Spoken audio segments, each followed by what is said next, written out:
Olá, boa tarde. Oi, Julien, tudo bem? tudo bem, Bruno? Deixa eu baixar um pouquinho aqui. Tá. Tudo bem, tudo certo por aí. Boa noite para você já, né? Ainda é dia, mas já é boa noite. Verdade, aí já é boa noite. Olha, o Tá. pessoal tá aqui entrando. Tá-me a ouvir bem? Tô te ouvindo. Você tá me ouvindo bem também? Tá ok para você? Impec. Legal. Bom, tem bastante gente entrando aqui. Semana passada, Julien, sexta-feira eu participei de uma live e eu era a convidada e ficou tudo travado, teve algum problema no Insta e eu não conseguia ver nada. Quem estava entrando, não conseguia ver comentários. Para você tá normal? Você tem acesso? Tenho. Ah, que bom. Que bom, porque, nossa, é horrível ficar sem conseguir ver o que está acontecendo, mas que bom que está tudo certo. Bom, então vamos começar, Julien? Vamos. Vamos lá? Pessoal, boa tarde para quem está aqui no Brasil às 17 horas e boa noite para quem está em Portugal já às 21 horas. Hoje eu e o Julien estamos aqui porque nós dois somos coautores do livro Encontre Sua Marca, volume 2, uma obra que traz muitos especialistas de diferentes áreas, trazendo e agregando conteúdo ao personal branding.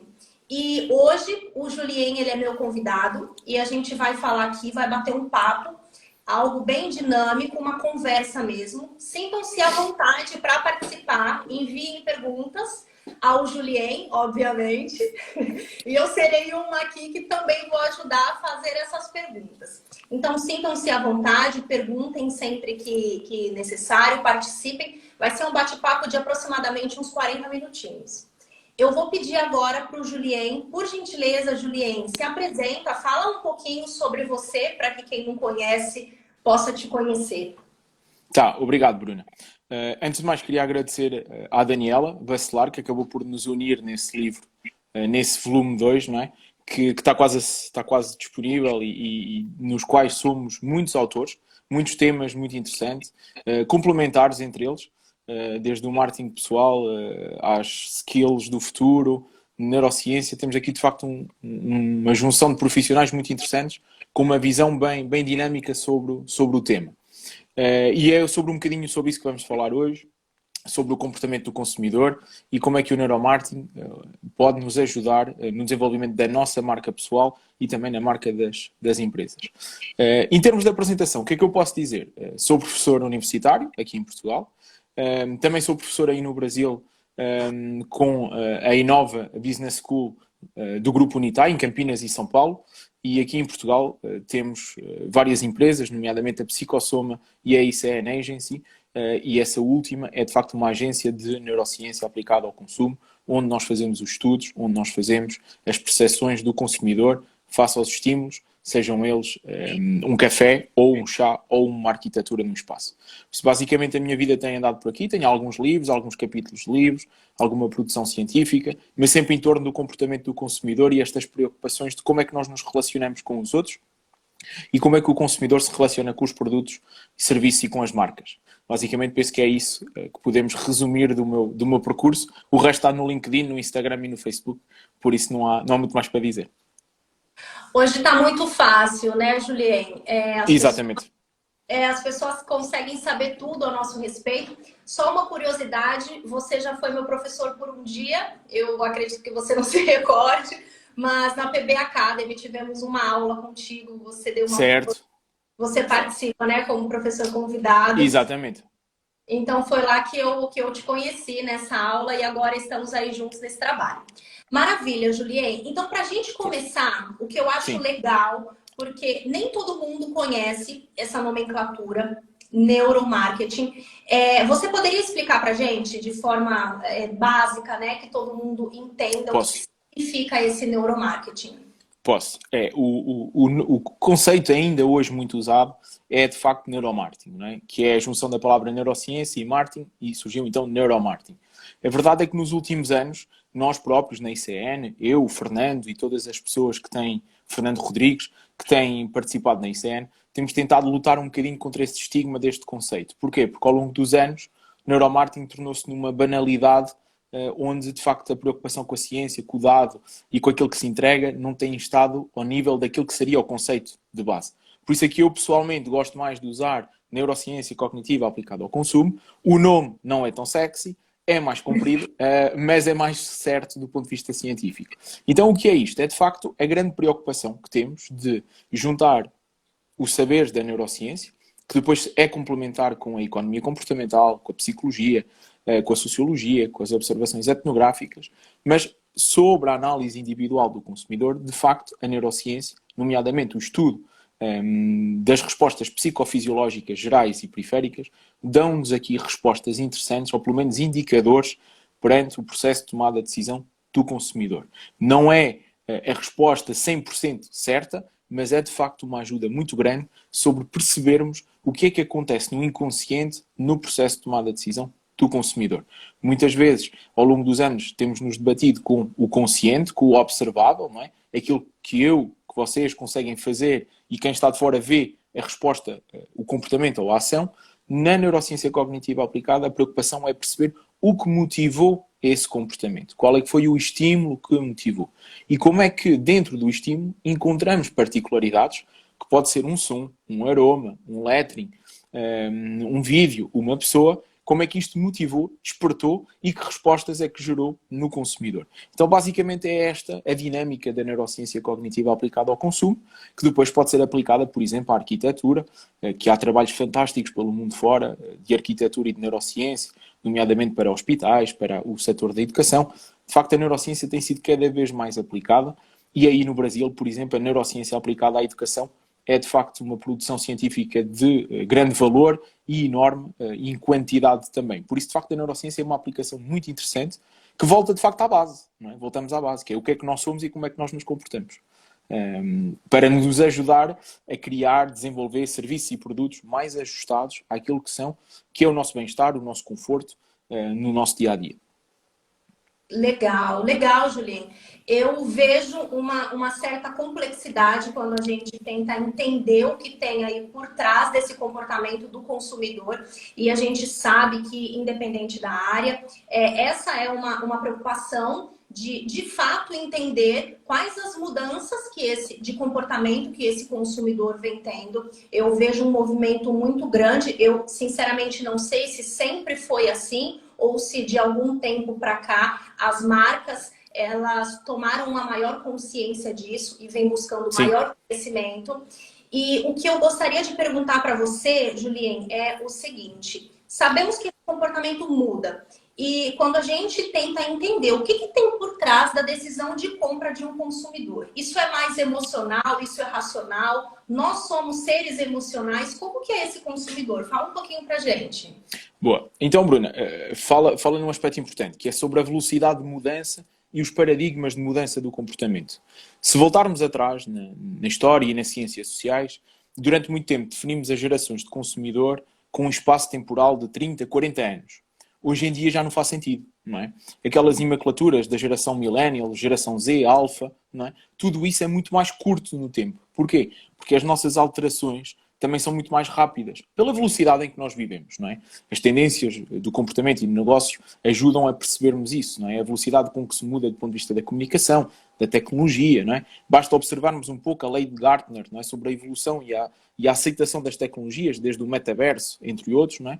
Tudo isto acontece a uma velocidade muito grande. A informação disponível é muita, as mudanças de necessidades também o são, as mudanças dos papéis sociais de todos nós também são muito diferentes e às vezes até esquizofrénicas no nosso dia-a-dia, não é? Como dizia o Dr. House, esse grande cientista, não é? E a verdade é que tudo isso traz uma complexidade acrescida.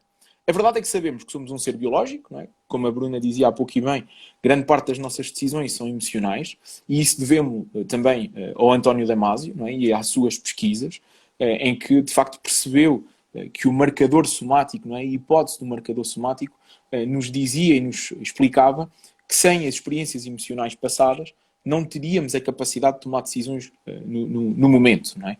E porquê? Porque sem elas nós ficaríamos nus de capacidade de prós e contras do bem e do menos bem, de certa forma, para para aquilo que é a nossa decisão no imediato. Se juntarmos a isso, por exemplo, os estudos da economia comportamental, nomeadamente o Daniel Kahneman, o Thaler, que nos falam do sistema 1, sistema 2, o sistema 1 mais rápido nas respostas, onde, por exemplo, as imagens têm um papel fundamental na decisão, e, por outro lado, o sistema 2, que é um sistema muito mais de processamento cognitivo, de pensamento, não é? Percebemos que há aqui uma complexidade. Por um lado, o comportamento individual, não é? Todos nós, que vive e tem respostas psicofisiológicas, não é? Gerais ou periféricas, não é? O ritmo cardíaco, a transpiração da própria pele, a contração de um músculo. Não é? Isto são respostas ao nosso locus externo, não é? Àquilo que nos rodeia. Mas nunca devemos dissociar desse comportamento individual o comportamento social, o comportamento com os outros, não é? Porque isso também molda e condiciona o nosso comportamento. E quando nós percebemos que estas duas realidades juntas, não é, nos ajudam a perceber o consumidor, trazem-nos para aquilo que é a complexidade do dia de hoje. Não é? Aquilo que nós vivemos, e pós-Covid tivemos aqui um grande reajuste também de crenças, não é? E as crenças é de facto algo que também motiva e condiciona o nosso comportamento. Não é? Se calhar antes das crenças temos de facto a recompensa, a procura pela recompensa, do conforto, mas também por outro lado o outro polo, que é a aversão à perda. Não é? Nós damos muito mais valor a algo que podemos vir a perder do que a algo que já temos. E são estes dois grandes mecanismos que nos motivam para o processo de tomada de decisão. Se falarmos sobre o processo de tomada de decisão em consumo, eu arrisco a dizer que, de facto, o reconhecimento, o perigo, não é? A necessidade de conforto, não é? Nem que seja expectável, um pouco como aconteceu no início do Covid, com a corrida ao papel higiênico, com a corrida a determinados produtos, não é? Criamos a falsa ilusão de controlarmos uma situação que não sabíamos qual era. Não é? Isto é biológico, é a tentativa de nós estarmos mais confortáveis perante o nosso sistema. Tudo isso leva-nos, de facto, para uma complexidade muito grande do comportamento. Por isso é que nós dizemos, na ICN, que se estivermos apenas e só a observar o comportamento, estamos a perder grande parte das respostas, ou parte delas, não é? Porque estamos a ver algo que aconteceu, mas que foi condicionado por tudo isso. Então temos que voltar um bocadinho atrás e tentar perceber o que é que motivou tudo isto. E estas motivações, hoje, em 2022, são muito diferentes das motivações que tínhamos em 1990, em 1970, ou até em determinadas situações, não é? Neste momento, num cenário de guerra, como acontece aqui na Europa, na Ucrânia, não é? As motivações são de sobrevivência, quer dizer, descemos um nível, não é? Na pirâmide e nas necessidades e naquilo que são as preocupações. Por isso, o nosso comportamento vai se moldar também. Por isso é, de facto, um comportamento essencialmente emocional, por aquilo que dizíamos há pouco da hipótese do marcador somático, é importante, são indissociáveis do nosso comportamento, mesmo quando nós pensamos que somos altamente racionais, procuramos a projeção de um estado emocional, de conforto, de segurança, de boa compra, não é? E depois, sim, procuramos muitas vezes produzir, desenvolver, dialogar argumentos que nos parecem racionais para justificarmos a nossa compra, muitas vezes. Não é? Legal, Julien. Ou seja, de tudo isso que você está explicando para a gente, me parece que, ok, existe uma preocupação, preciso entender o consumidor, só que o consumidor, ele é um ser humano. Então, para entender de consumidor, você tem que entender do ser humano e de tudo que está acontecendo ali com ele no momento. Porque sim, porque de facto a complexidade, o comportamento do consumidor não é um livro aberto. Não é? Isto é, por muito mais esquemas, modelos, dinâmicas que se possam ter desenhado ao longo dos anos, e muitos de nós que somos da área do marketing, da gestão ou da publicidade, aprendemos um processo de tomada de decisão muito arrumado em gavetas, em estantes, não é? E ele não é assim, não é? Há etapas, é um facto, mas esta complexidade, este turbilhão de variáveis que influenciam é enorme. Porque mesmo individualmente, falamos de neurotransmissores, falamos de genes, que são a essência do nosso comportamento, que são a essência também daquilo que são as nossas crenças, os nossos costumes, os nossos valores, e isso não pode ser dissociável daquilo que é a observação do comportamento. Não basta vermos de fora para percebermos, ou para estarmos mais próximos dessa percepção. Temos que ir mais fundo. Legal, Julien. Muito interessante. E eu estou pensando aqui agora, Julien, pensando nesse aspecto prático dessas marcas, tanto corporativas como pessoais, para conhecerem melhor esse consumidor. Como que isso se dá? De que forma que é possível conhecer melhor quem está lá comprando de nós, esse consumidor? Certo. Eu penso que devemos passar, para já é uma mudança um bocadinho de mindset, Bruna. Como dizíamos há pouco, todos nós fomos, de certa forma, encaminhados de forma correta, porque de facto a ciência também é mutável e é evolutiva, não é? A ciência não é um dogma fechado. E as ciências sociais muito menos vão evoluindo com tudo o que já dissemos, não é? E é importante nos pormos a par daquilo que acontece no dias de hoje e aquilo que a ciência nos oferece hoje, não é? Claro, com os devidos sustentos pelo passado científico, mas é importante estarmos hoje assentos que há mudanças, há novas tecnologias e há novas formas de descobrirmos o processo de tomada de decisão do nosso consumidor. Como é que as marcas podem perceber um pouco melhor? Respondendo mais claramente à pergunta. Penso que as preocupações têm que passar por 4 grandes palavras numa fase inicial. É percebermos o que é que desperta a atenção do consumidor, que emoções é que nós despertamos no consumidor, qual é o processo, o esforço cognitivo que isso levou no consumidor e, por último, qual é a capacidade da marca de gerar memória no consumidor. Se nós tivermos este fluxo de preocupação, que é a atenção, hoje em dia a atenção é uma economia por si. Não é? Penso que todos nós, os nossos dois, e quem nos segue, quem está connosco hoje, percebe claramente que o bem mais precioso que temos hoje em dia é a informação por um lado e o tempo pelo outro. Sendo que o tempo é o quê? É a atenção. E quando nós conseguimos ter a atenção de alguém, é algo extremamente valioso nos dias de hoje. Não é? A quantidade de estímulos visuais que temos no dia-a-dia é enorme, a informação. Por isso a atenção é de facto uma economia per si. Depois a capacidade de percebermos que emoções é que eu gerei. São emoções primárias? São emoções secundárias, sociais? Como é que elas se juntam? Não é? Percebermos isso. O que é que o nosso produto de facto desperta em termos emocionais. Depois, qual é o esforço? Se houver um esforço cognitivo da parte do consumidor para perceber uma publicidade, perceber um logo, perceber uma arquitetura, vai haver um afastamento natural, porque nós somos preguiçosos por natureza. Estamos preparados para poupar energia. Então, quanto mais fadiga existir, maior será o afastamento do consumidor. E por último, sem memória não há aprendizagem, sem memória não vai haver lembrança da minha marca. Então tem que ser um efeito coerente e de repetição. Se formos explorar um pouco como é que nós podemos perceber estes 4 grandes passos, graças à neurociência cognitiva aplicada ao consumo, temos de facto a aplicação das ferramentas, não é? E das métricas que elas nos dão hoje, quer do ponto de vista psicofisiológico geral ou periféricas, não é? Podemos analisar de facto o sistema nervoso nesta dualidade, por um lado aquilo que acontece na máquina central, não é? E aquilo que acontece de facto depois nas respostas visíveis e observáveis do nosso corpo.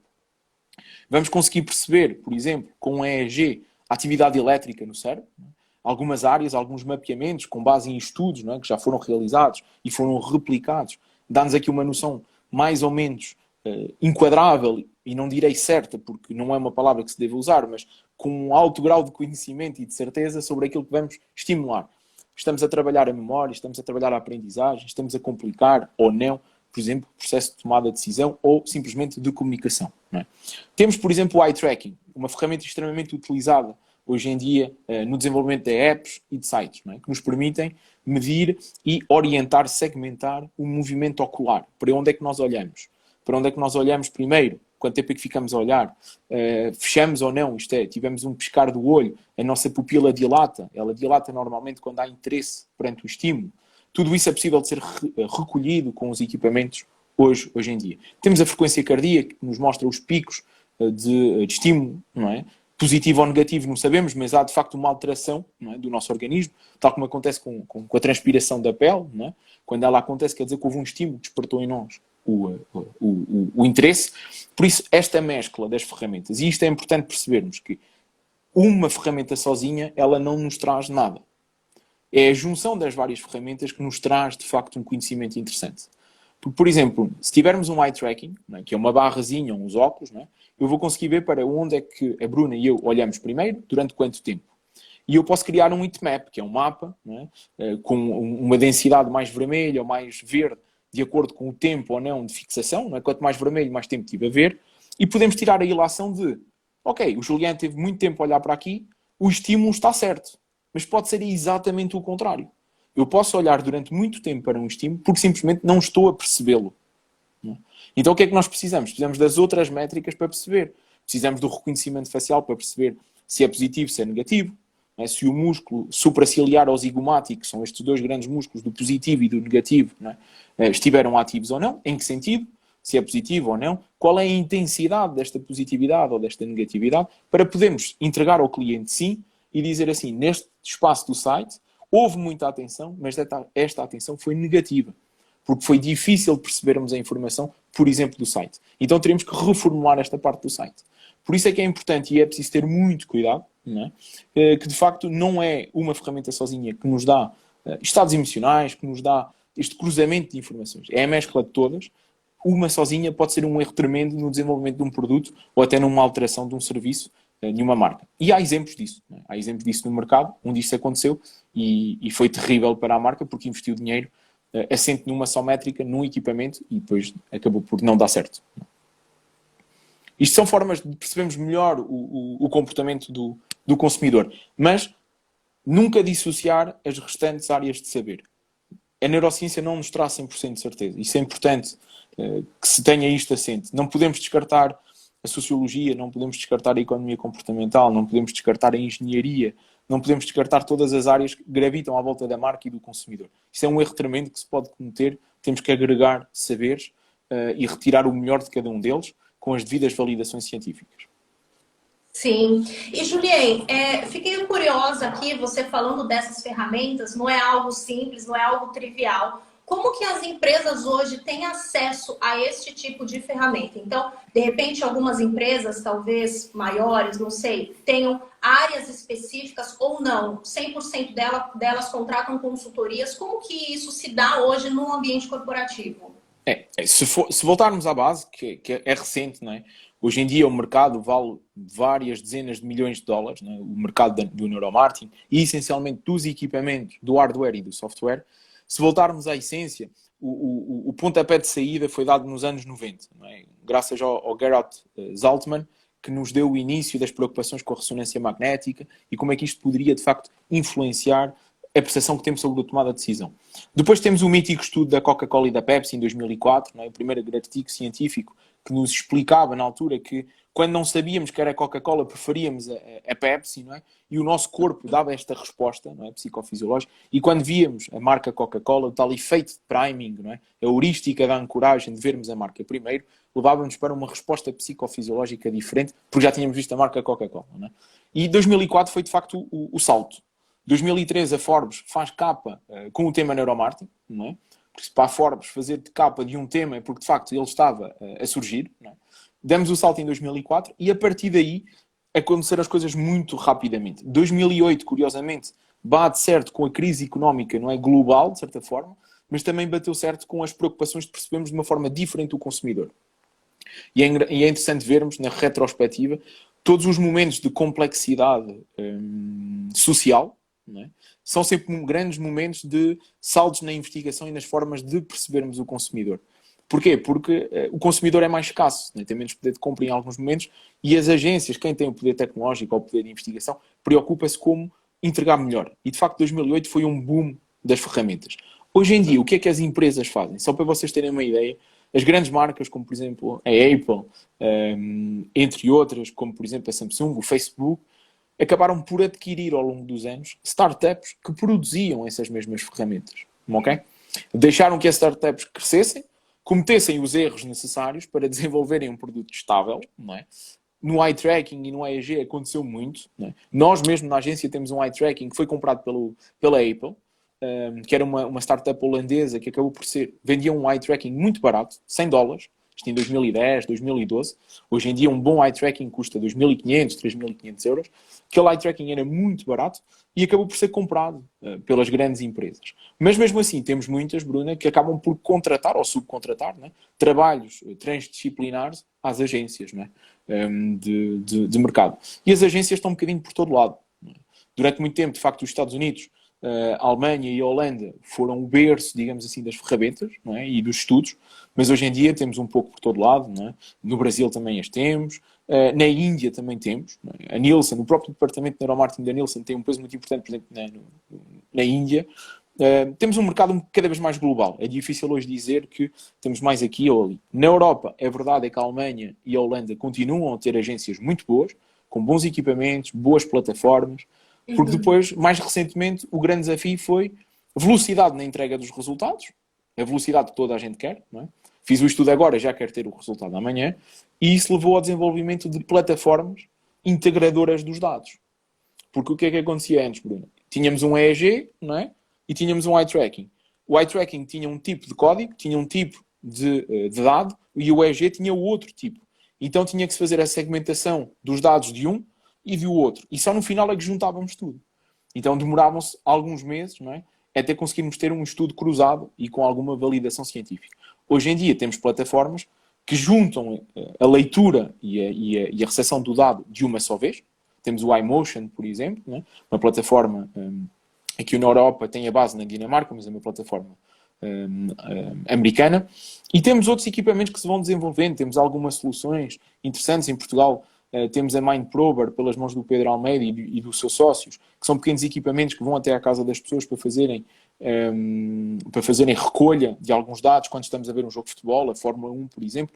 O mercado está extremamente mutável, dinâmico, e é muito interessante de se acompanhar. Mas hoje em dia temos milhares e milhares de equipamentos registados com patentes.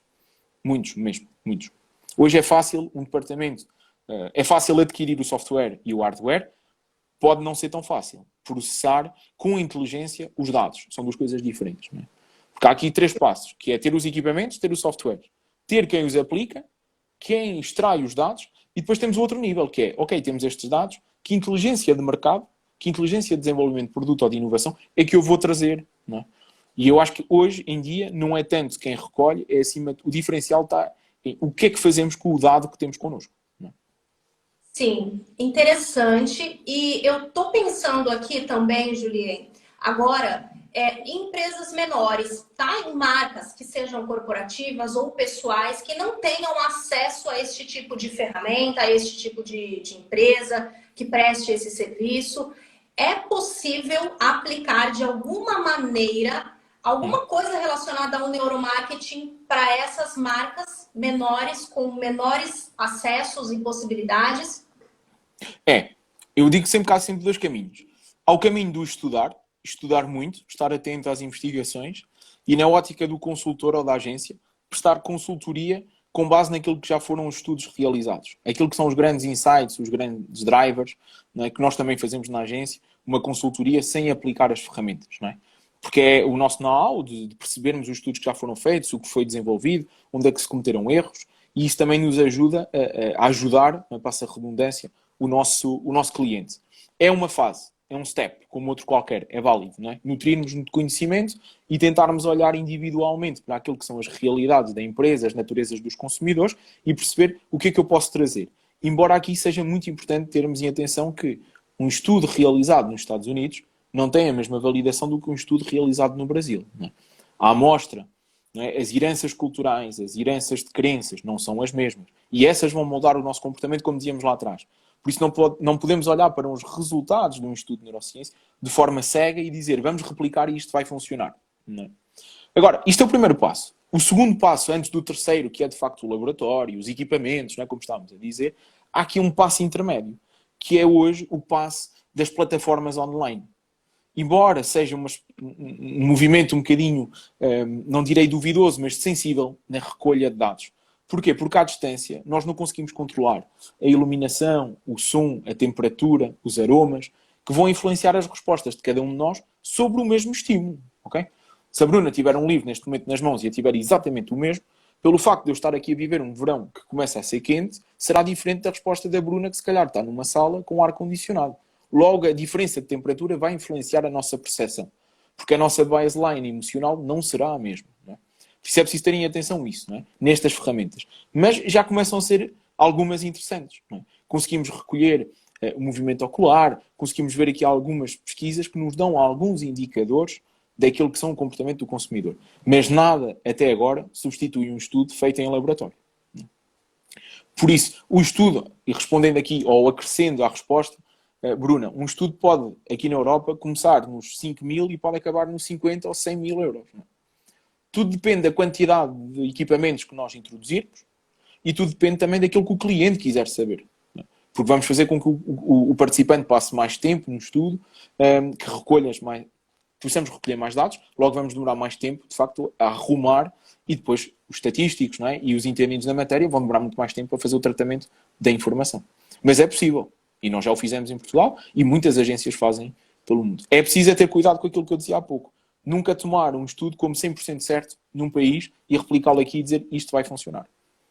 Por isso é que eu comecei a conversa com a importância de juntarmos as áreas todas.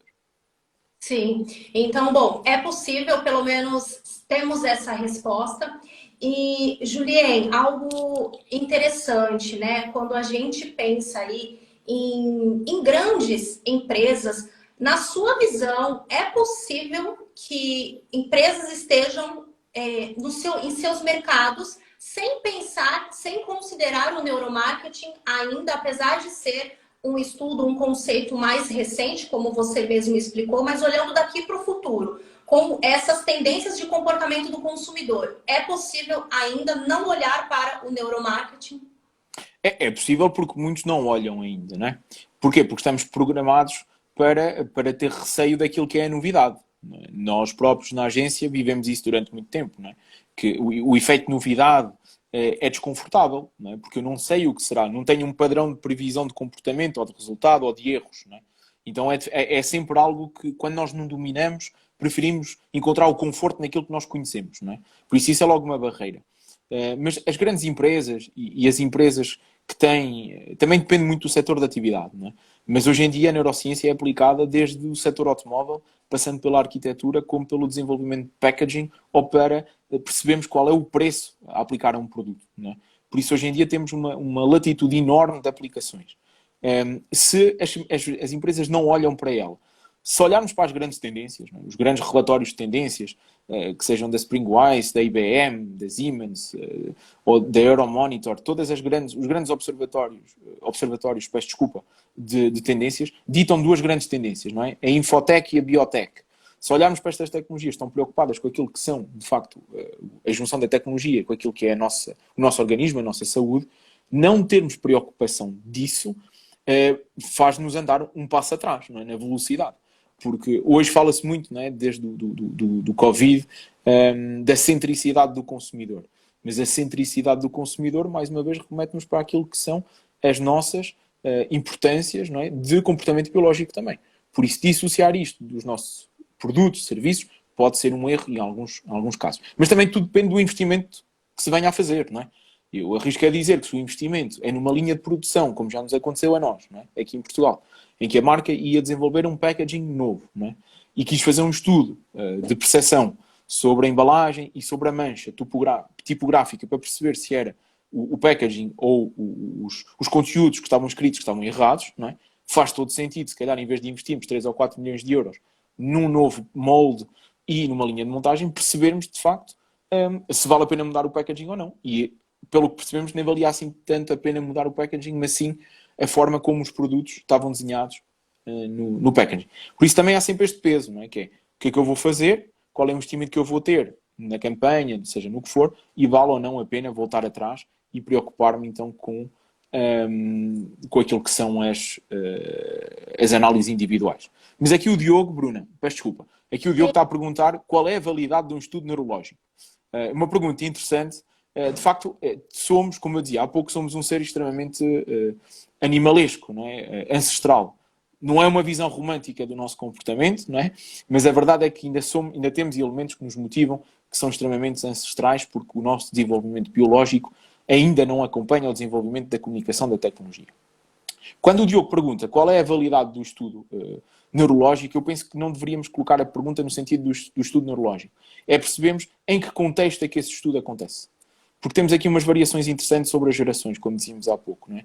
As crenças, a forma como nós nos relacionamos, as próprias metas e objetivos que temos perante a vida, a validade que damos aos produtos e aos serviços, a validade que damos às relações humanas, o interesse que temos ou não para com as marcas, não é? O conceito de love marks surgiu de uma forma interessante, mas será que as gerações como a Alpha, a geração Z, ainda podem ter esta noção, este elo com as love marks? Por isso eu acho que mais do que a validade, não é? Porque nós somos um ser dotado de neuroplasticidade, isto quer dizer que o nosso cérebro vai se moldando às experiências do dia a dia, não é? Nenhum cérebro será o mesmo depois de uma conversa, independentemente da conversa ser boa, ser má, ser curta ou ser longa. Vai haver aqui um reajuste constante do ponto de vista cerebral. Por isso a validade, não posso dizer que é instantânea, mas vale naquele momento, naquele enquadramento. Por isso é que é importante reduzirmos o ruído, não é? O que é importante percebermos é que, se calhar, um estudo feito em 2015 a caracterizar uma determinada geração, hoje em dia não faria sentido tomar uma grande decisão empresarial com base nesse tipo de estudos, não é? Legal. Diogo, se ele puder depois responder aqui pra gente, se tá ok, Certo. se pedido. E para a gente ir se encaminhando para uma última pergunta um pouco mais prática, Julien, Sim. você consegue trazer para nós algum case, um ou dois, de aplicação do neuromarketing em alguma marca que tenha sido um caso aí relevante que você tenha conhecimento? Sim, temos muitos, não é? Há muitos, mais uma vez, valem pelo contexto, não é? Contexto cultural e societal onde foi realizado, mas temos muitos, não é? Nós temos alguns na agência, por questões de confidencialidade não os posso dizer, mas a nível global temos alguns interessantes que foram depois dados a conhecer de uma forma interessante, nomeadamente, por exemplo, o caso que eu dizia há pouco da Coca-Cola, não é? Que foi de facto o primeiro, não é? Com a ressonância magnética, penso que é quase do conhecimento, quase todos nós hoje na área do marketing, quando começamos a falar disto, é de facto o primeiro, porque de facto foi o primeiro, é? Pelo menos conhecido foi o primeiro. Depois tivemos alguns interessantes. Tivemos alguns, por exemplo, da Starbucks, relativamente ao preço, que conseguiram perceber até que ponto é que o consumidor despertava nele a dor de pagar o valor estipulado. Eles tinham um café, por exemplo, a 1,80€. 80 cêntimos, não é? Eles perceberam que se aumentassem o preço até 2,10€, só quando o preço chegasse a 2,10€ é que havia a dor de pagar significativamente demonstrável. Isto quer dizer que aqui eu já notava, o meu corpo já denotava dor no momento do pagamento.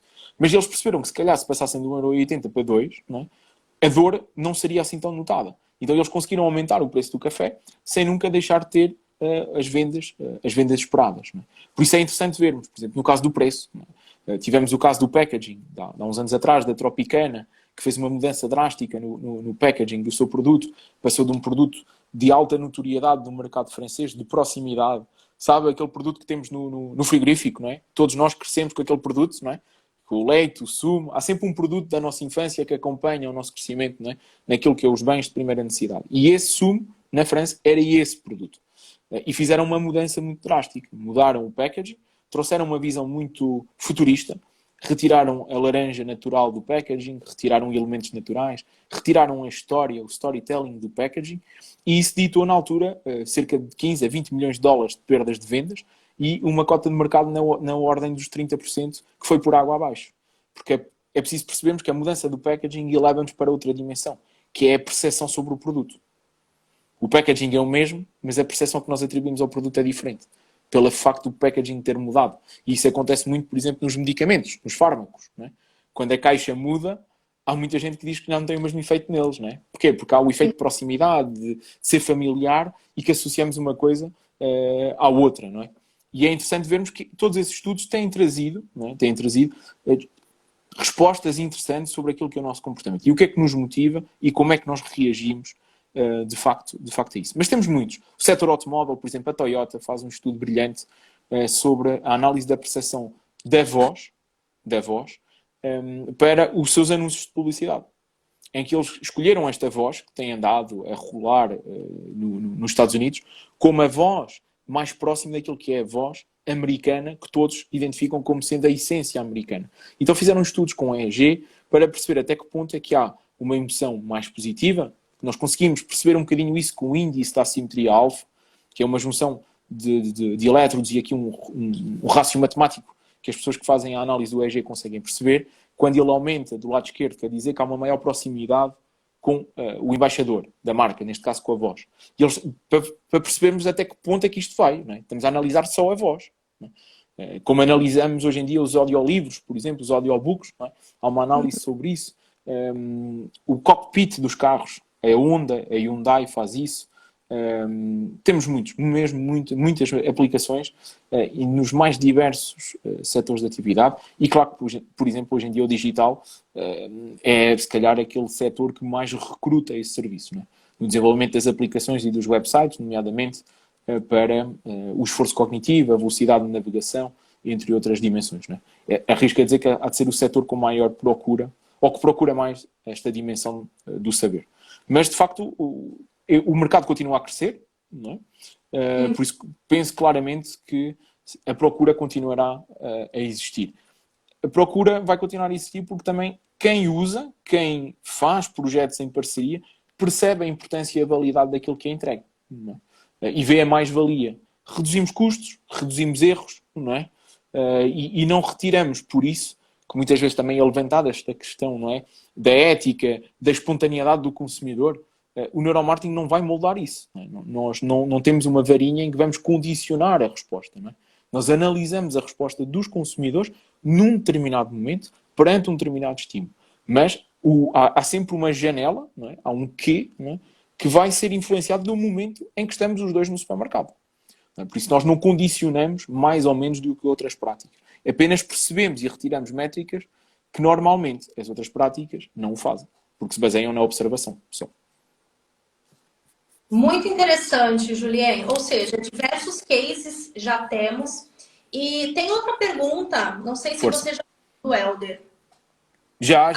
O Helder falou um bocadinho sobre isso da espontaneidade. Eu vi aqui a correr, mas tentei responder aqui ao Helder nesse sentido. Então, combinado. Julien, deixa eu dar um recado aqui agora, importante, falando do nosso livro. A pré-venda do livro já está aberta, então, para quem nós, inclusive, recomendamos que façam suas reservas no @livrosquemarcam, com 2 M's no final. É possível clicar no link e ele respondeu aqui. O Helder, acho que você já respondeu. Bom, então é possível clicar no link e fazer a reserva. Nós recomendamos que assim seja feito. Bom, já esclareceu realmente a pergunta dele. E agora eu quero te agradecer, já deu aqui o nosso... Julien, obrigada pela sua participação. Ou seja, nós conseguimos ter aí uma boa noção sobre o seu capítulo, muita coisa, muito conhecimento, que não é muita informação, na verdade, que não é de conhecimento hoje de todo mundo. Eu acho que ainda é algo a ser muito explorado e é muito bom ter esse conteúdo no nosso livro. E fique à vontade para dar o seu recado, para agradecendo aqui as pessoas que participaram também. Obrigada, pessoal. Sim, de facto, aproveitando só aqui para fazer aqui a súmula da nossa conversa, as agências e as empresas do setor agroalimentar, de outros setores, do setor automóvel ou até algum setor industrial, têm tido já uma preocupação interessante na criação de departamentos Consumer Insights, não é?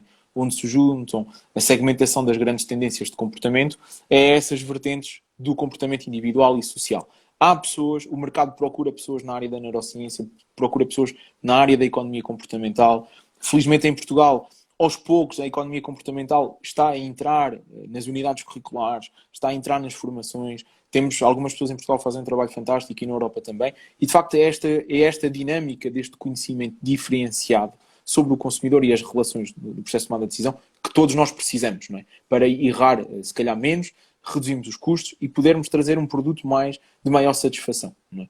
Eu costumo dizer, muitas vezes em conversa, e para fecharmos isto e agradecer a todos que nos acompanharam durante estes 40 minutos, é que de facto, mais do que nunca, hoje em 2022, não devemos ter medo de pensar diferente dos outros. Devemos ter medo, sim, de pensar igual e descobrir que todos estávamos errados. Não é?